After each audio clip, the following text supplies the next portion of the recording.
When I was a little boy, I used to sneak into the church at playground time because I wasn't really fond of the other children anyway, so I went into the church and I focused on the cross. And this time I didn't see the plaques around the walls as I did when I was in the church and listening to sermons.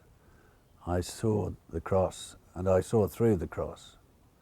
And I was suddenly very excited because I could see the one that they talked about in the church sometimes, and the one that I would later call the stranger from Galilee. I could see this person suffocating and dying on a cross, and I could see him being taken down, and I could see him being taken away, and his mother with her hand on the bier that bore his body. And I saw him as utterly vulnerable. He looked like that, utterly vulnerable. And I realized for the first time, I think, as a child, that we're all utterly vulnerable and that we only have a limited time in which to do what we have to do.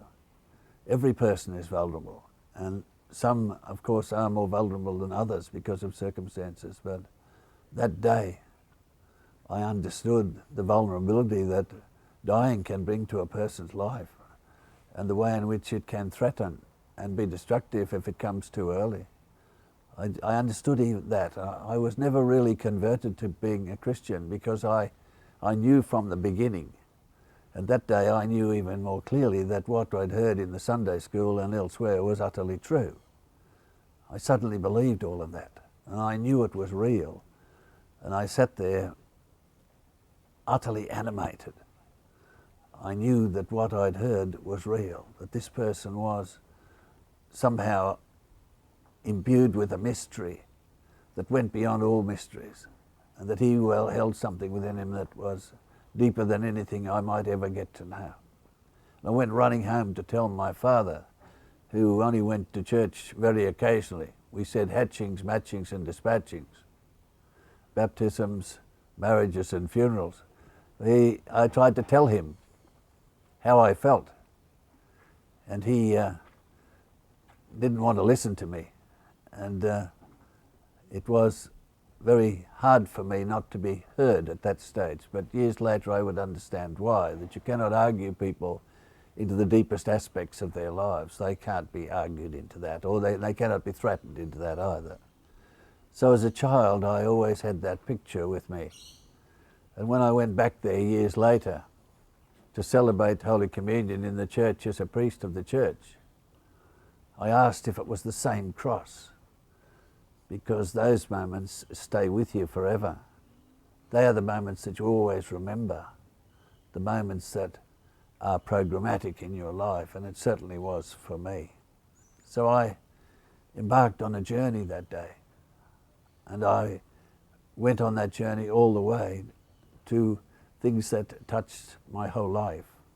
One day I lived in a place called Blaney, and in that place I began to feel a certain presence in the lounge room.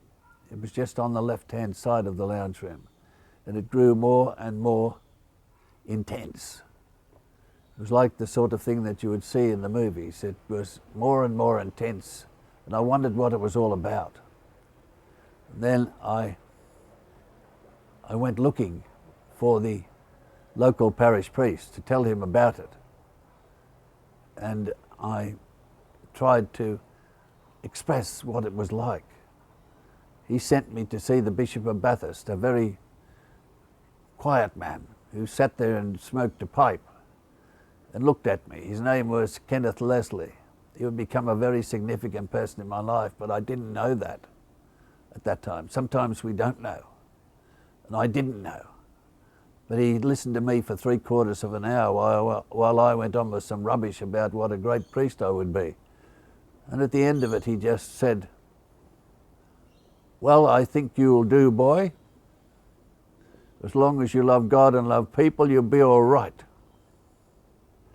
He would become such a significant person to me, and he would eventually ordain me as a deacon and a priest in the Anglican Church. When he was very old, in his 90s, he came to Orange, where I was at that time, in New South Wales, and he came and he said to me, "You've done all right, boy. You've done all the things I asked you to do. I asked you to love God and love people, because that was the big thing. And you've done that, and both as a priest and as a missionary and as a scholar, and all of the things that you've done. I'm proud of you." To hear that from him was an incredible accolade, more important than any other person saying it, I think, at that time for me. What a wonderful man, and what an impression he made on my life.